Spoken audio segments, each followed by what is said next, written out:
Welcome back to another episode of Cape Ann Today. I have not seen State Senator Bruce Tarr in a while, but it's good to see you and you're back. Thank you. Well, thanks, Heather. It's great to be back with you, and always great to be on 1623 Studios, and always great to see you here on Cape Ann with that beautiful Cape Ann sunlight streaming through those windows. I know it's a beautiful day. So I always learn something when I talk to you, and today we are talking about the supplemental budget and all or we're going to call it the closeout Supp, right? That's the and all the intricacies that are happening around that right now, because there's a lot going on. So, Right? yeah, Heather, we're in a particularly interesting time. And so the governor has filed a supplemental budget, which in this case is known as a closeout supplemental budget. And the purpose of that budget is to sort of allow the books to be closed on the prior fiscal year.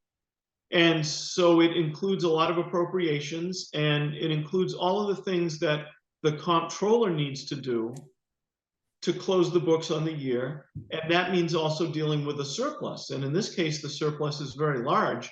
The governor is indicating in his filing letter for the closeout Supp that the surplus amount is about $2.3 billion, but that is after contributions are made into the stabilization fund, which bring it to about $6.9 billion. After the rebates that are called for by Chapter 62F, which is the law that has recently been the subject of a lot of conversation. And those rebates would amount to about $2.9 billion. After those things, then we still have about $2.3 billion left. And this is the spending document that the governor filed is what's needed to appropriate that funding, so all the accounting can be done and the books can be closed on the fiscal year, which ended at the end of last June. But as we just talked about before we came on, you guys are in informal session. So you can't unless everyone, all 100 senators in the House also, right? They all agree on this closeout Supp. Nothing can happen until January, right? Well, that's right. I mean, as we've talked about from time to time on your show, we do meet twice a week, every 72 hours in informal session, but informal sessions require consensus, and any member can object to anything being taken up, and there are no roll calls. So if you don't have consensus in the House of 160 members and in the Senate of 40 members, then matters can't move forward. And that's what makes this a particularly interesting time, where we have an economic development bill that didn't get finished at the end of the formal legislative session, that also includes some tax cuts and some major spending of state surplus funding and federal ARPA funding. So you have that on the shelf because it didn't get finished. You now have a closeout Supp that's on the table that needs to be done at some point in some way. And usually the goal of that is to be able to close the books on the prior fiscal year in October. And then you have also the impact of Mass General Laws Chapter 62F, which was the law that was passed by initiative petition back in 1986, that requires rebates for the amount of money that's collected in excess of a cap on state revenue that we can collect, which we are exceeding according to the Secretary of Administration and Finance and the governor, by about $2.9 billion. So you have a lot of moving pieces at a time when the legislature is usually fairly quiet in its activities because of our rules of being in an informal session. So let's talk about that 62F again, because there was a little bit of drama around that just at the close of the fiscal year, right? There was, and there was some thought in some quarters that it came as a surprise, but in reality, the law was passed in 1986. Its provisions were only triggered in 1987, that one time, but regulations were developed to implement it in 1987, and rebates were issued. And every year, there's a report that's required by the law that goes to all of the stakeholders that indicates we either did or did not hit the trigger. And if we did, here's the amount by which we did. So some folks were taken by surprise by it, but in essence, it is a routine event that occurs every year. What was unusual is that we usually don't collect the kind of revenue that trips the trigger. And this year we have. And I think you could argue about how much we've exceeded it by. I think the governor's estimate is pretty good, but there's no doubt that we've exceeded the amount that we can collect in total revenue. But didn't it bring some legislation to a screaming halt because people were looking to pass some legislation about tax, not relief, but maybe it's relief? Well, there was a question of the interplay between the tax package that was contained in the economic development bill that did not get finished and Chapter 62F.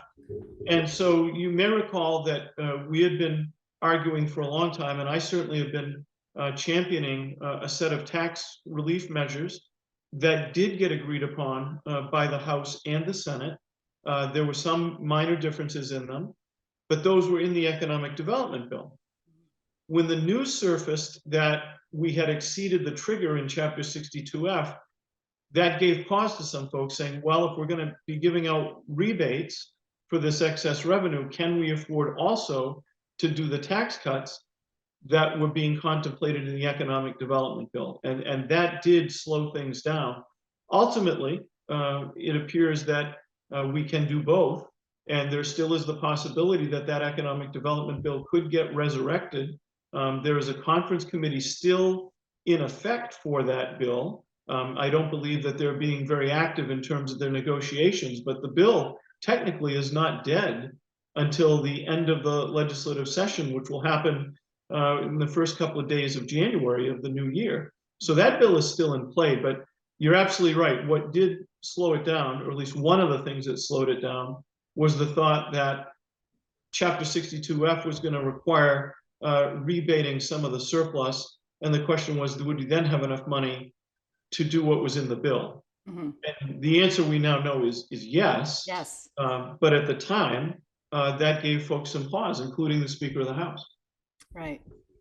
Well, so going forward, what will you do with your time there in the Senate in this informal session that is not allowing you to get these big packages, or you don't foresee that you can get these big pieces of legislation finished? Well, so there is a question about whether or not we'll suspend our rules and come back to be able to address some of these matters, and that's certainly within the realm of possibility. We did suspend the rules during, I believe it was the first year of the onset of COVID-19, where we were delayed in getting the budget passed. And so in order to have a state budget, we had to suspend our rules to come in and debate the budget and approve it. So it's not outside the realm of possibility that we would suspend the rules. But one of the interesting elements of this is that the rules that allowed remote participation have expired because we had extended them until the end of the formal session.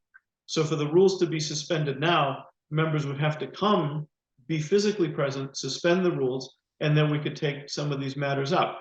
Again, it still could happen. It's difficult to predict whether it will or not. But the other thing that's important to remember is we can still do things in an informal session. They just require consensus. And again, hearkening back to the early days of the pandemic, we were operating completely by consensus because we did not yet have emergency rules that allowed us to come in and participate in our sessions in physical presence, or in remote presence, I should say. So we did do a lot of things by consensus. I'm actually very proud of that we were able to navigate those challenging times in informal sessions without being able to have a formal session, because we couldn't come into the chamber because we didn't want to transmit the virus, and we didn't have rules yet that allowed us to remotely participate. We managed to get through that. But the point is, we do things in formal sessions. In fact, we're passing legislation in informal sessions every time we meet. But these are large, complicated matters, and they're matters that folks are passionate about and have different opinions about. So it's a very challenging situation, a very interesting situation. And is there anything on the line? I mean, these are big bills, so I can't imagine that, waiting for 4 to 5 months to get them passed. Maybe is that meaningful, or is that not? It is meaningful in a number of different ways. One, we really do need to finish the accounting and close out the books for the prior fiscal year. Ultimately, if we don't do that, that could have impacts on our bond rating, and could have other impacts in terms of our compliance with various state statutes that require us to A, have a balanced budget, and B, be able to finish the accounting on the budget within a specified period of time. So there is a consequence to it in that way. In addition to that, in the closeout Supp, there are accounts that are being funded that may be in deficiency. And so if we don't appropriate some of the surplus to those accounts, then we could have a problem with the functioning of some of those state services that are supported by the accounts that might be in deficiency. So you have a number of different ways that are impacted by us not being able to get some of these things done. With regard to the economic development bill, one of the significant issues is that it spends, in both versions, the House version and the Senate version, it spends some federal ARPA money. And that money has to be encumbered by a date certain, and it has to be spent by a date certain. Now, we've still got a pretty big window ahead of us for that. But again, for every day that we don't act, that window gets smaller and smaller. So there are ramifications. We certainly are not in a crisis position right now, but we certainly should be looking to be able to resolve these matters in the fairest way and the most transparent way that we can.